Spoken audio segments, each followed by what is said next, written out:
Welcome to the Wokest Warren, where we have the Wokest Discourse. Tonight, I want to talk about something that happened in 2019 in Niles at the Royal Mall, where Matthew Burrows, an unarmed black man, was murdered.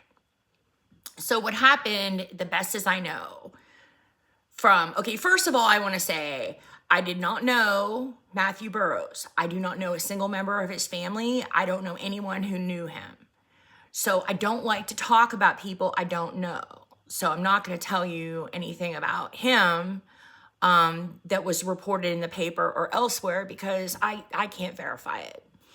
But I can tell you that he was murdered at the Royal Mall by a white police officer.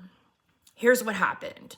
He had a warrant and the sheriff's department was executing the warrant. And the sheriff's department... Now, is it bad that they asked the Niles police to be there? I don't know. Maybe that's just a courtesy that cops do when it's a city jurisdiction. But they had like dozens of cops there. They had sheriff's deputies. They had Niles cops. I believe... Correct me if I'm wrong, but I believe that Howland and Warren cops were there too. It was like every cop crawled out from under the floorboards from everywhere in Trumbull County, went up to the Royal Mall, and they were hopped up. They were like, we're going to get this guy. And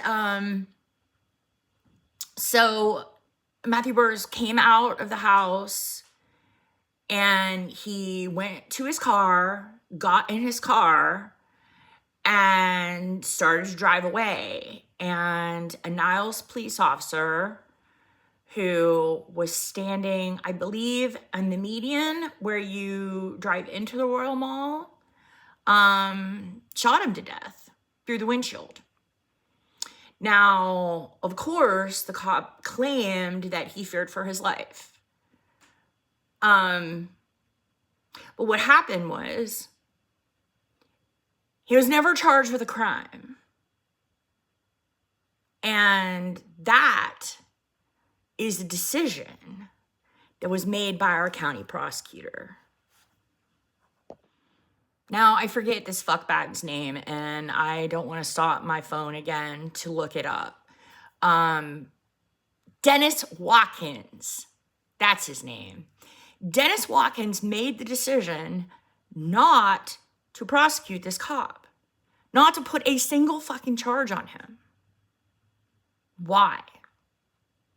Well, I'm sure it would be messy. I'm sure it would be a long case. But you know what? He followed that lady all the way to Brazil and had her extradited. So...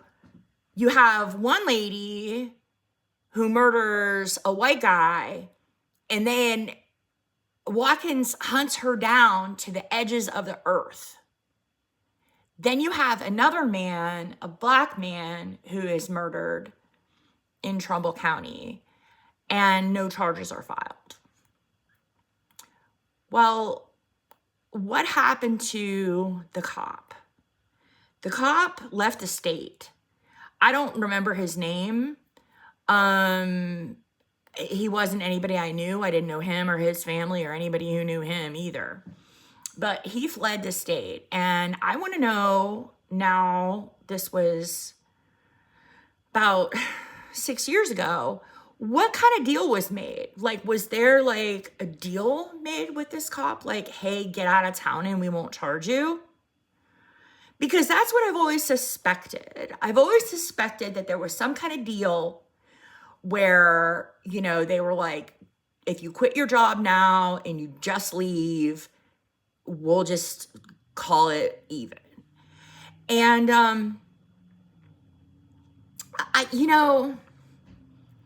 it wasn't fair. It wasn't fair.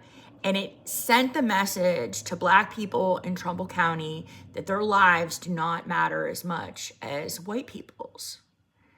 Especially when you have that case of that man from Newton Falls that was murdered by his wife.